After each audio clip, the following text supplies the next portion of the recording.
مولا نے پھر مصلی بچھایا اور دعا کی مولا پروردگارا یہاں جتنے ہیں یہ ان سب کو ایک جگہ سمیٹ لیا، یہ دنیا میں کہیں بکھرنے دینا۔ پھر سوال مولا ایسی دعا کیوں؟ یہ آپ کے چاہنے دعا کریے جدا ہو جائیں بکھر جائیں، یہ تاکہ ایک جگہ جمع رہ کے فساد نہ کرنے پائے۔ مولا نے کہا تم سمجھے نہیں ہو کہ ہم نے اپنے شیعوں کے لیے یہ دعا کیوں کیا کہ یہ دنیا میں بکھر جائے۔ جو ہمارے شیعہ ہوں گے انہیں ہماری تعلیم پتہ ہوگی، اور ہمارے شیعہ ہوتے ہیں تاجر، ہمارے شیعہ ہوتے ہیں طیب، ہمارے شیعہ ہوتے ہیں پاک۔ ہم نے دعا اس لیے کیا کہ پروردگار انہیں دنیا میں بکھیر دے تاکہ ہمارے شیعہ دنیا میں جہاں بھی جائیں وہاں طہارت پھیلائے، ہمارے شیعہ دنیا میں جہاں بھی جائیں وہاں پاکیزگی پھیلائے، ہمارے شیعہ دنیا میں جہاں بھی جائیں وہاں علم پھیلائے، ہمارے شیعہ دنیا میں جہاں بھی جائیں وہاں بتائیں کہ اہل بیت کیا ہوتے ہیں، وہ ہمارے شیعہ دنیا میں جہاں بھی جائیں وہاں بتائیں کہ اہل بیت کی فضیلت کیا ہے، ہمارے شیعہ دنیا میں جہاں بھی جائیں وہاں بتائیں کہ دین اسلام کیا ہے، ہمارے شیعہ جہاں بھی جائیں وہاں بتائیں کہ شریعت کیا ہے، ہمارے شیعہ جہاں بھی جائیں وہاں بتائیں کہ مناقب اہل بیت کیا ہے، ہمارے شیعہ جہاں بھی جائیں وہاں بتائیں کہ رسول کی شان کیا ہے، ہمارے شیعہ جہاں بھی جائیں وہاں بتائیں کہ توحید کیا ہے، ہمارے شیعہ جہاں بھی جائیں گے وہاں طہارت پھیلائیں گے۔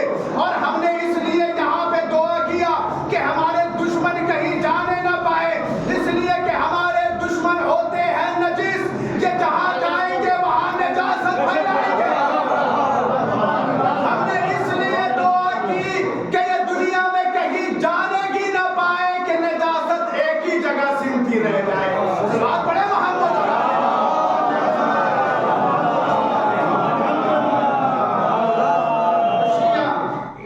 ایسے ہوتے، یہ کہا جاتا ہے کہ یہ دیکھیے عام اعمال، نماز، روزہ، حج، زکوٰۃ، یہ سارے اعمال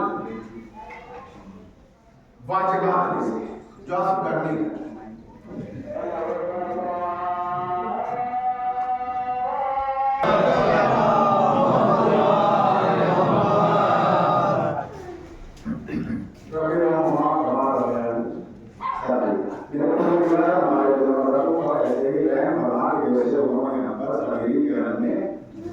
رحم کیا ہے عمل،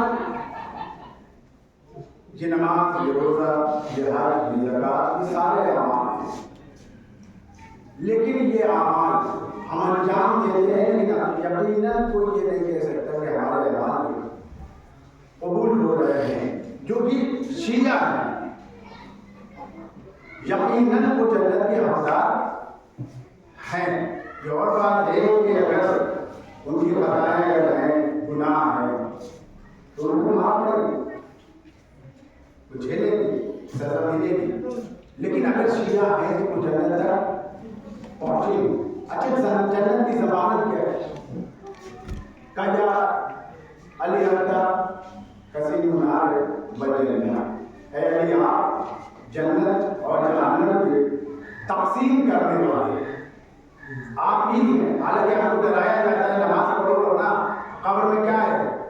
سانپ آئے گا، روزہ رکھو ورنہ قبر میں سانپ آئے گا، حج کرو ورنہ قبر میں سانپ آئے گا۔ تو جواب اس کا یہی ہے کہ سانپ ان کی قبروں میں آتا ہے کہ جن کی زندگی میں بھی سانپ آئے گا۔ ہمیں یقین ہے کہ ہماری قبروں میں سانپ نہیں آئے گا، ہمارا مولا آئے گا۔ یقین ہے کہ نہیں؟ ہماری قبروں میں سانپ نہیں آنے والا، ہمارا مولا آئے گا۔ تو جن کی قبروں میں مولا تشریف لائے، جن کی قبروں میں مولا کے قدم آ جائے، ان کی قبروں میں پھر سانپ نہیں آتا، جنت کی ہوائیں آتی۔ تو ہمیں یقین یہ ہے نماز، حج، روزہ، زکوٰۃ، یہ ساری چیزیں لے کر انسان محشر کے میدان میں پہنچے گا۔ جب میزان پہ اعمال تولے جائیں گے تو یہ سارے اعمال رکھے جائیں گے، سارے اعمال رکھے جائیں گے، کوئی نہ کوئی کمی جو ہے ہمارے اعمال میں نکل تو آئے گی۔ نماز پڑھتے تھے دکھاوے کے لیے تاکہ سماج میں لوگ یہ کہیں کہ یہ نمازی ہے، سماج میں لوگ یہ کہیں کہ ہاں عبادت گزار ہے. لوگوں کے دکھاوے کے لیے نماز رکھتے تھے, لوگوں پہ فخر کرنے کے لیے نماز رکھتے تھے, لوگوں کو جو ہے اپنے آپ سے کمتر دکھانے کے لیے نماز پڑھتے تھے. یہ ساری چیزیں ہوتی ہیں نماز میں کہ یہ نماز اس لیے پڑھتے تھے, روزہ رکھتے تھے لوگوں پہ فضیلت رکھنے کے لیے, لوگوں کو دکھانے کے لیے. بعض لوگ یہ بھی کہہ دیتے ہیں جو ہے روزہ ہے, یہ ساری چیزیں دکھاوے کے لیے کا کوئی نہ کوئی چیز ان میں نکل آئی. حج کرنے جا رہے, حج کرنے گئے ہوئے لیکن نیت میں تجارت لکھی تھی, کہا تجارت کرنے گئے, نام دے دیا حج کا, کہا دکھاوا تو نکل آیا. جب میزان پہ رکھا گیا ساری چیزیں الگ ہو گئی. ہمارے اعمال کچھ نہیں, روزہ تھا اس میں دکھاوا, حج تھا اس میں دکھاوا, نماز تھی اس میں دکھاوا, خیرات تھے اس میں دکھاوا, صدقات تھے اس میں دکھاوا, ہر چیز میں دکھاوا نکل آیا. اب کریں تو کیا کریں؟ کہا کہ میزان میں جب اس سے آگے پہنچے, جنت اور جہنم تقسیم ہو رہی تھی, بیچ میں میرا مولا بیٹھا ہوا تھا, کسی کو جنت کی طرف بھیج رہا تھا, کسی کو جہنم کی طرف بھیج رہا تھا. کیوں؟ کہا یا علی انت قسیم النار والجنہ. وہاں بھی مولا علی ہوں گے جو دنیا میں ہے, وہاں بھی وہی ہوگا جس نے حشر اور محشر میں مدد کرنے کا وعدہ کیا ہے, وہی بھی وہاں موجود ہوگا جس نے یہ کہا ہے اگر میرا دامن پکڑے رہے تو صرف دنیا میں ساتھ نہیں دوں گا, محشر کے میدان میں بھی ساتھ دوں گا. تنہا اہل بیت ہے جنہوں نے وعدہ کیا ہے. اب پہنچ گئے وہاں پر, پہنچنے کے بعد مولا کی سخاوت تو پتہ ہی ہے آپ کو, مولا میرا کتنا بڑا سخی ہے, پتہ ہے کہ نہیں؟ اہل بیت کی سخاوت پتہ ہے کہ نہیں؟ کہا بے شک اہل بیت کی سخاوت پتہ ہے. کہا کیسے پتہ ہے؟ کہا ہم نے دیکھا ہے ایک دن مولا علی بوریے پر بیٹھے ہوئے تھے, ساتھ میں کمبر کھڑے ہوئے تھے, مانگنے والا آ گیا بھکاری, آنے کے بعد کہتے مولا روٹی چاہیے. مانگنے والے نے یہی مانگا تھا, آنے کے بعد کہتے مولا روٹی چاہیے. مولا نے کمبر کی طرف دیکھا, سخاوت دیکھیے کیا ہے. مولا نے کمبر کی طرف دیکھا, کمبر دیتے کیوں نہیں روٹی؟ مولا روٹی گٹھری میں, مولا روٹی گٹھری میں, کمبر دے دو گٹھری. مولا گٹھری اونٹ پہ, کمبر اونٹ بھی دے دو. کہا مولا اونٹ قطار میں ہے, کہا پھر قطار بھی دے دو. کمبر چھوڑ کے میں ہاتھ پیچھے ہٹ گئے. کمبر سے سوال کرو نا, کمبر پیچھے کیوں ہٹے؟ کہا دیکھتے نہیں میرا مولا آج جو ہے وہ سخاوت کے منہ میں ہے, آج میرے مولا کی سخاوت بڑھ رہی ہے. مانگنے والے نے روٹی مانگا تھا, کہا گٹھری بھی دے دو, گٹھری بھی دے دو, اونٹ بھی دے دو, قطار بھی دے دو. کہیں ایسا نہ ہو کہ مولا یہ کہہ دے کمبر ساتھ میں چلے جاؤ. پھر کمبر کیا جانے سے ڈر رہے ہو؟ نہیں, جانے سے ڈر نہیں رہا ہوں, میں علی کے ساتھ مرنا چاہتا ہوں, علی سے جدا ہو کے نہیں. کمبر نے یہ بتایا کہ علی کے ساتھ رہ کے مرنا چاہتا ہوں, علی سے جدا ہو کر نہیں. یقین مولا تو وہاں پر بھی موجود ہوگا, وہاں جانا جنت نہیں مانگنا, کوثر نہیں مانگنا, سلسبیلے نہیں مانگنا. وہاں جا کے کہہ دینا کہ مولا نماز لایا تھا لیکن اس میں کمی نکل آئی, اس میں دکھاوا نکل آیا. روزہ لایا تھا لیکن اس میں بھی دکھاوا نکل آیا. مولا حج بھی لایا ہوں لیکن اس میں بھی دکھاوا نکل آیا. پھر کہا ایک چیز مولا لایا ہوں جس میں کوئی دکھاوا نہیں ہے. کہا وہ کیا ہے؟ مولا آپ کے بیٹے کی مجلس ہوتی تھی, مولا آپ کے بیٹے کی مجلس ہوتی تھی, میں بھی فرش اعضا پہ جاتا تھا. مولا کوئی بلاتا نہیں تھا, بس یہ اعلان ہو جاتا تھا فرش اعضا بن چکی ہے اور میں پہنچ جاتا تھا. کوئی دکھاوا نہیں, کوئی مکاری نہیں ہے اس میں کوئی. کہا نہیں مولا اس میں کوئی نہیں ہے, مولا خالص عبادت ہے. مولا مجھے نماز کا صلہ نہیں چاہیے, مجھے روزے کا صلہ نہیں چاہیے, لیکن اس فرش اعضا کا صلہ چاہیے. مولا مجلس میں بیٹھتا تھا, صلوات پڑھتا تھا, نعرہ حیدری لگاتا تھا, درود پڑھتا تھا. مولا آپ کے فضائل پہ خوش ہوتا تھا, آپ کے مسائل پہ روتا تھا. مولا مجھے اس کا صلہ چاہیے. پھر چاہیے کیا جنت؟ کہا نہیں. سلسبیلے؟ کہا نہیں. کوثر؟ کہا نہیں. حورے؟ نہیں. غلمان؟ نہیں. پھر کیا چاہیے؟ مولا کو صرف دعا کا ایک پتا چاہیے.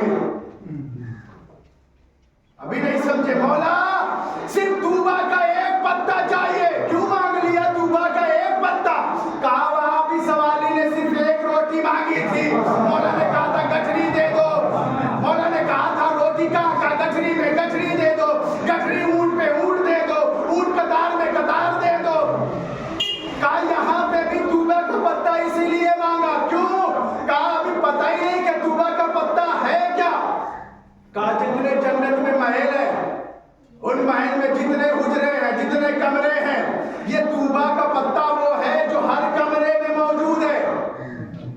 اس کی طوبہ کے درخت جو ہے، اس کا پتا، اس کی شاخیں جنت کے ہر محل میں موجود ہے۔ پھر جس مولا نے یہاں کہا تھا روٹی دو، گٹھری بھی، اونٹ بھی، قطار بھی مل گئی، وہی مولا وہاں بھی فرشتوں کو دیکھے گا۔ کیا دیکھ رہے ہو؟ طوبہ کا پتا دو۔ مولا جانتے ہیں آپ طوبہ کا پتا ٹہنی میں ہے، پھر کیا ٹہنی دے دو، کیا ٹہنی ڈالی میں ہے، ڈالی دے دو، ڈالی درخت میں ہے، درخت دے دو، اور درخت تو جنت میں ہے، کیا پھر سوچتے کیا جنت دے دو۔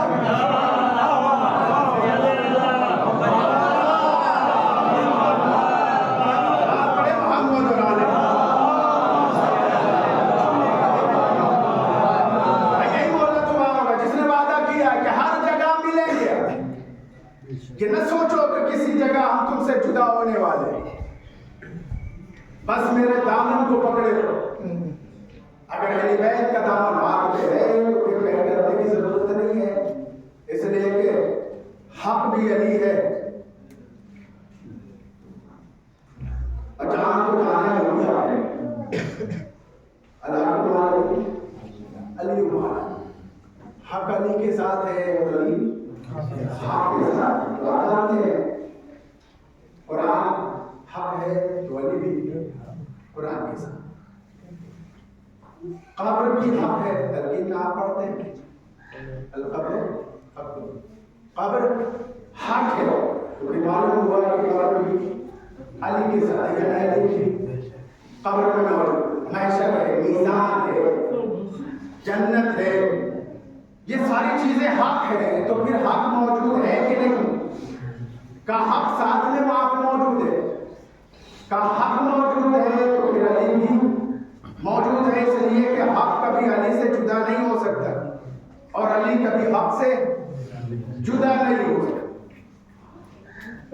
ہر جگہ آپ کو اہل بیت ساتھ ملیں گے، لیکن اگر ان کے دامن سے منسلک رہے گا، یہ کہا گیا کہ آخری وقت تک کبھی بھی حق کا دامن چھوڑنے نہ پائے۔ اگر حق کا دامن چھوٹ گیا تو پھر آپ کو کچھ ملنے والا نہیں، اس لیے کہ پھر جو وہ لوگ کہتے ہیں کہ قبر میں سانپ آئے وہ آئے، اگر حق کا دامن چھوڑ دیا تھا، لیکن حق کا دامن اگر پکڑ لیا تو سانپ نہیں آئے گا۔ پریشان ہونے کی ضرورت نہیں، آپ نے اعمال آپ اچھے رکھیں، پھر آپ کو ڈرنے کی ضرورت نہیں۔ دنیا سے جانے سے پہلے دنیا کی آخرت کی تیاری کر دیجیے، اس لیے کہ سفر جانے سے پہلے زیادہ سے زیادہ آپ کو تیار کرنا ہوتا ہے۔ یہ نہ سمجھے کہ یہ دنیا کے 60-70 سال والی زندگی بس گئی، اس کے بعد سے جو زندگی شروع ہوتی ہے آخری وہ بڑی طویل، جسے برزخ کہا ہے، اور برزخ کا سفر بہت طویل ہے، برزخ تک کا ہے۔ مرنے کے بعد جب قبر میں لے جا دیے گئے شروع، قیامت تک آپ کو سفر کرنا ہے، اور بات ہے کہ اعمال اچھے ہوں گے تو وعد السلام میں بھیج دیا جائے گا۔ وعد السلام میں لگتا ہے کہ جنت اشرف موجود، اور اگر اعمال میں اچھے ہوئے وعد السلام وہاں پہ دے دے گا جانا گئے قصہ ہے۔ اور یہ دونوں قبرستان میں رہنے والے ہی مولا علی یا علی تقسیم نعرہ کو دینا، آپ بھی جنت جہنم میں بھیجنے والے۔ یہ مجلس ایصال ثواب ہے، یقیناً وہ دنیا سے چلا جاتا ہے تو اس کی کمی جو ہے پھر پوری نہیں ہوتی۔ کوئی بھی دنیا سے چلا جاتا ہے تو ہم یہ سوچیں کہ اس کی کمی پوری کرتے ہیں، اس کی کمی پوری نہیں۔ ہاں وارثوں کو آ کر انسان دلاسا دے رہا ہے، ان کے سر پہ ہاتھ رکھ کر ان کو دلاسا دے رہا ہے، اور اچھے طریقے سے انسان کو کفن پہنا کر تکلیف انسان وقت تک پہنچا دیتے ہیں، اور آج سے دیکھتے ہیں کبھی پریشان ہم موجود ہیں۔ جب ہم آپ کے کوئی مصیبت آئے تو اس کے لیے ہم موجود ہیں۔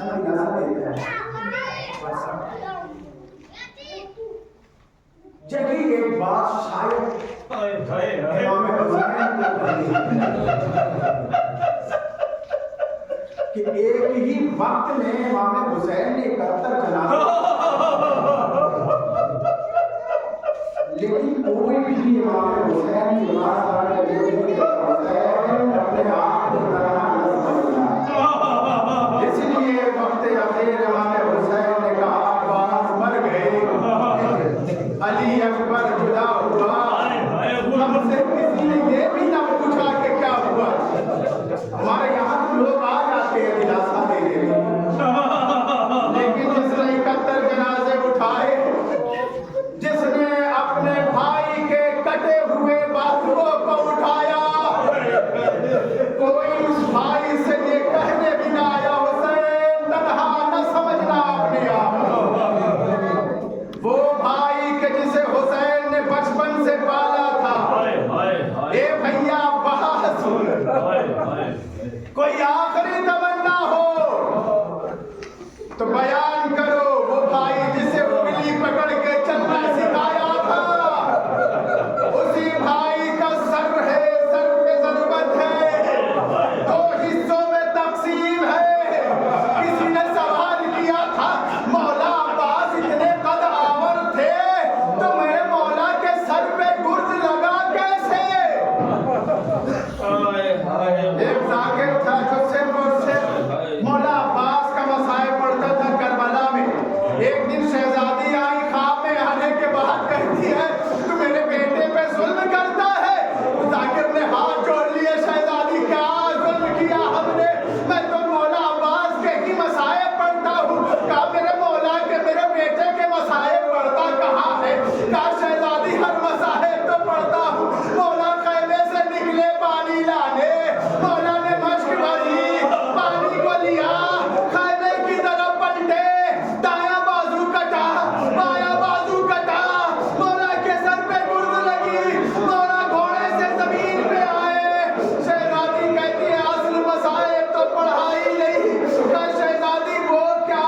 کہا ہر شہید جب کربلا کے میدان میں گھوڑے سے زمین پہ آیا تو اپنے ہاتھوں کا سہارا لیتا تھا، لیکن جب میرا بیٹا گھوڑے سے زمین پہ آیا، میرے بیٹے عباس کے ہاتھ موجود نہیں تھے۔ تم کیوں نہیں پڑھتے؟ میرا لال عباس منہ کے بل زمین پہ آیا۔ وہی عباس ہے امام حسین، سرزانوں پہ رکھے پوچھ رہے بھیا کوئی آخری تمنا ہے تو بیان کرو۔ ایک بھائی کا سر بھائی کے آغوش میں ہے، سوچئے کیا گزری ہوگی امام حسین پر۔ تصور شرط ہے، اگر تصور کریں گے تو پتہ چلے گا امام حسین کا درد کیا ہے۔ وہ بھائی جسے چلنا سکھایا، وہ بھائی جسے بولنا سکھایا، وہ بھائی جسے کھیلنا سکھایا، وہ بھائی جس کے ساتھ 32 سال گزارے، وہ بھائی جس کے ساتھ جو کبھی بھائی سے جدا نہ ہوا، وہ بھائی جس نے کبھی حکم کی نافرمانی نہیں کی، وہ بھائی جو کبھی آگے نہ چلا،